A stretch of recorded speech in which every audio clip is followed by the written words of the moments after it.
জাহান্নামীদেরকে জাহান্নামে নিক্ষেপ করার পর তারা আল্লাহর কাছে 3টি জিনিস চাইবে। 1 নাম্বার, জাহান্নামীরা বলবে, হে আল্লাহ, আমাকে এত কষ্ট না দিয়ে আমার মৃত্যু দিয়ে দাও। তখন আল্লাহ তাআলা বলবেন, হে বান্দা, জাহান্নামে কোনো মৃত্যু নেই। নাম্বার 2, জাহান্নামীরা তখন বলবে, হে আল্লাহ, তাহলে আমাদের জাহান্নামের আযাব একটু হালকা করে দেন।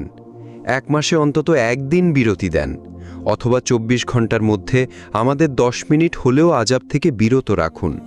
হে আমাদের রব, আমরা আর পারছি না জাহান্নামের কষ্ট সহ্য করতে। তখন আল্লাহ তাআলা বলবেন, 1 সেকেন্ডের জন্য জাহান্নামের আযাব কমানো হবে না। নাম্বার 3, জাহান্নামীরা বলবে, আল্লাহ, আমাকে দুনিয়ায় আরেকবার পাঠিয়ে দিন।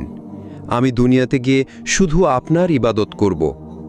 তখন আল্লাহ বলবেন, দুনিয়াতে আর ফেরত দেওয়া হবে না, আমি তোদের হায়াত